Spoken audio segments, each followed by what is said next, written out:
Queridos amigos, bienvenidos a este espacio de comunicación de la Congregación del Santísimo Redentor, Misioneros Redentoristas. Seguimos aquí en Pattaya celebrando nuestro 25 capítulo general. En concreto, hoy queremos dialogar con algunos de los laicos que están participando en este capítulo por primera vez presencialmente. Hay 5 laicos, uno representando a cada una de las conferencias según está estructurada la congregación en el mundo, y hoy queremos dialogar con José Antonio Hidalgo. Él proviene de la provincia de Centroamérica, América Central, y representa a todos los laicos de la Conferencia de América Latina y el Caribe. Bienvenido. Gracias, padre. Hoy queríamos comenzar con una pregunta muy general acerca de qué es el laicado, qué significa ser laico y en concreto cuáles serían las notas particulares de ese laico redentorista. Bien. La Iglesia la conformamos toda la comunidad de bautizados. De acuerdo al modo en que se vive esa condición, pues ese conglomerado de bautizados lo podemos dividir en los que son clérigos o los que están clérigos y la vida religiosa, y todos los demás entramos en esa condición de laicos. Laicos viene de laos, que quiere decir el mundo, pues el pueblo. Entonces laicos somos ese conglomerado, esa comunidad enorme de bautizados que pertenecemos al pueblo.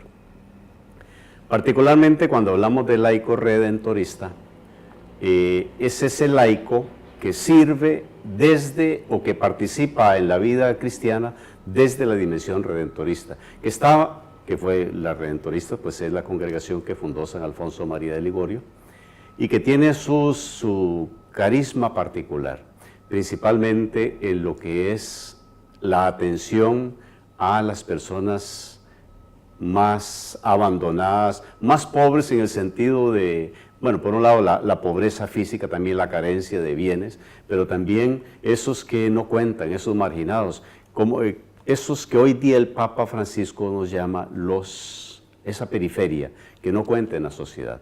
Entonces, el carisma redentorista pues está impregnado principalmente de eso, de servirle al Señor, como todo cristiano está llamado a hacerlo por su condición de bautizado, pero principalmente en ese segmento de la población que ordinariamente no es tomado en cuenta.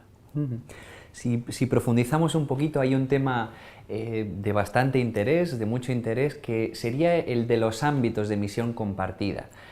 ¿Cuáles considera usted que son esos ámbitos actualmente activos y cuáles considera que se podrían aún abrir o mejorar para que el laicado colabore de manera más efectiva en esos ámbitos de misión compartida? Gracias. Precisamente esa es una de las inquietudes que traemos a este 25º capítulo general. En el pasado, tradicionalmente, la misión, y aquí quiero abrir un paréntesis, se ha entendido en el pasado que misión es la misión itinerante o la que llamamos la misión popular. Hoy día sabemos que eso no, o sea, la misión no se restringe a ese ámbito nada más, sino que misión es todo aquello que realiza la Iglesia llevando el mensaje de salvación de Jesús, procurando hacer discípulos para Jesús. Entonces todo lo que se marca en ese ámbito de llevar a Jesús para hacer discípulos de Jesús es parte de la misión de la Iglesia. ¿A qué le llamamos misión compartida? Bien, en el pasado también, ordinariamente era el clérigo, el que hizo su profesión de fe, pues profesión de fe hemos hecho todos, pero me refiero a aquel que fue consagrado por la mano del obispo, pues el que tradicionalmente diseñaba la misión, planificaba, ejecutaba, evaluaba, etc. Y el laico era invitado a participar como un colaborador necesario y importantísimo dentro de la misión, pero nada más eso como colaborador.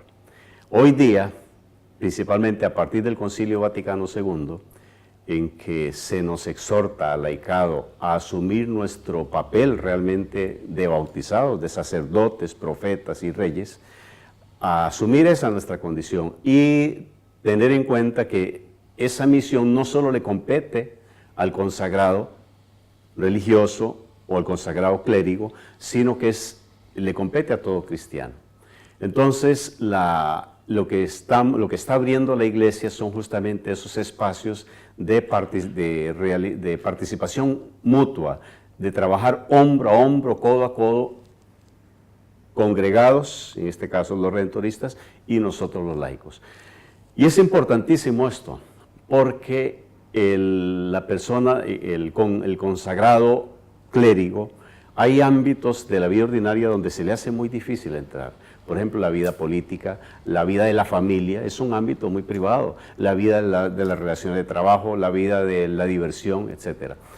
Mientras que el laico sí estamos inmersos ahí en ese mundo, en esa realidad.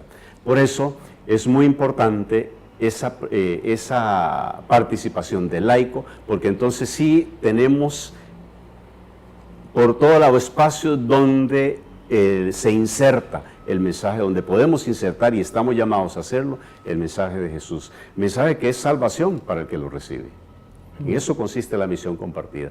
Ahora, ¿quién participa en la misión compartida? No es cualquier laico.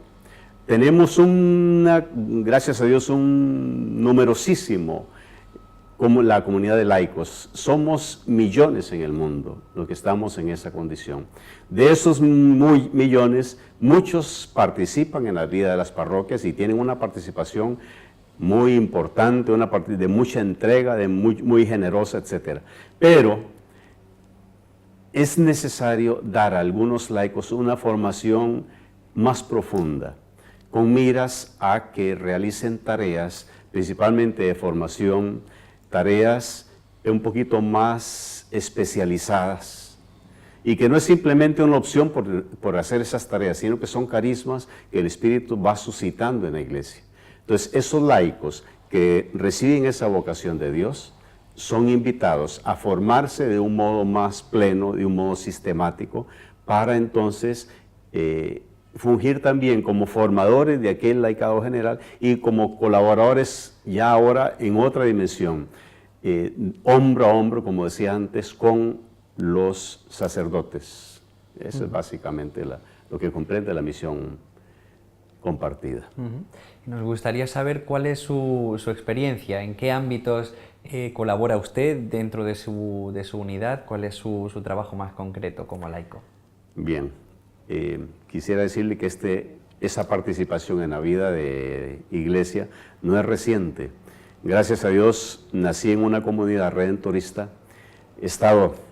he vivido mi vida de fe en torno a esa comunidad, y desde hace ya casi 40 años que de un modo u otro y en muchas dimensiones he participado en la vida de esta comunidad, principalmente a nivel de parroquia y también dentro de la provincia. He participado y todavía participo con mi señora, por ejemplo, en la animación, en la animación musical en algunas Eucaristías, también como formador o redactando temas de catequesis para algunos grupos o dando retiros, que esa ha sido principalmente la labor que se me ha asignado en la parroquia. Encargado del Ministerio de Evangelización, entonces somos los encargados de los retiros querigmáticos, de retiros de crecimiento, en fin. Básicamente ahí ha estado la función, aunque también otras. Y el asunto no se ha quedado ahí. Resulta que por el lado de mi señora hay una veta musical muy marcada.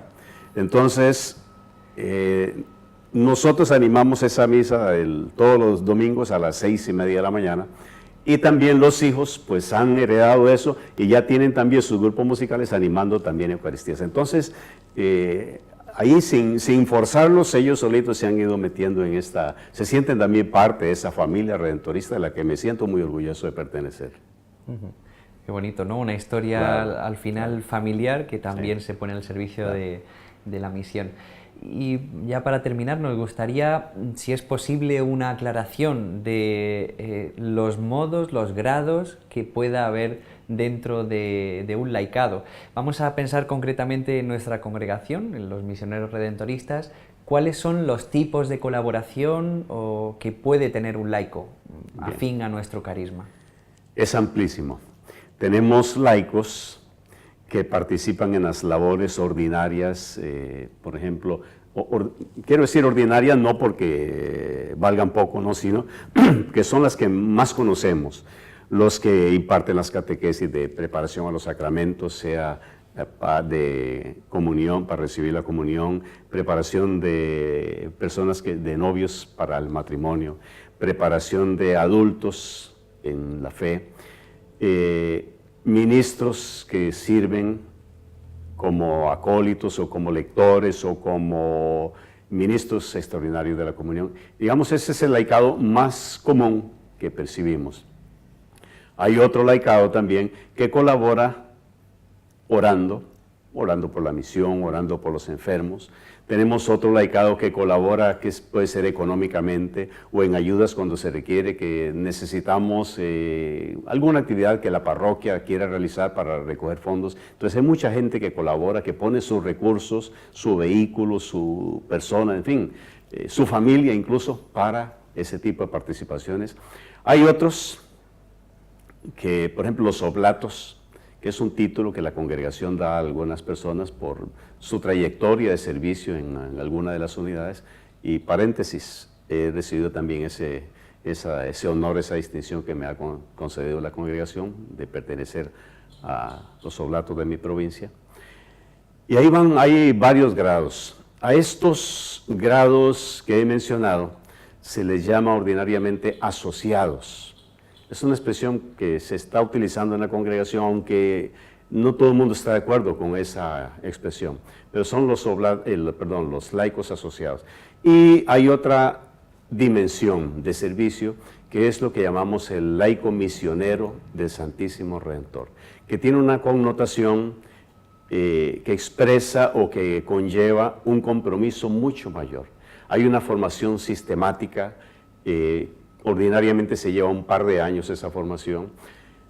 La persona es evaluada, ella solicita ser incluida dentro de ese grupo de misioneros laicos del Santísimo Redentor a nivel provincial. El gobierno provincial da o no la anuencia a esa petición, y si al final de cuentas la persona se considera pues que es apta para para cumplir esa tarea y se compromete, entonces hace valga la redundancia, un compromiso público que se entrega por un tiempo, que sea 1 año o 2 años, al servicio de lo que el gobierno provincial le pida. Yo utilizo una expresión que tal vez no sea muy común en todo lado, pero yo digo que es un 4x4, que está dispuesto a participar en todo terreno, donde la congregación lo necesite, ahí está disponible. Ese es. Muy bien, pues muchas gracias. Un verdadero privilegio contar con los laicos en este capítulo general, y sin duda que ellos han tomado la palabra, la han tomado muy bien y el capítulo los ha escuchado. Veremos a qué conclusiones llegan y a qué propuestas dan cabida dentro del proyecto que están manejando. Pues hasta la próxima. Gracias.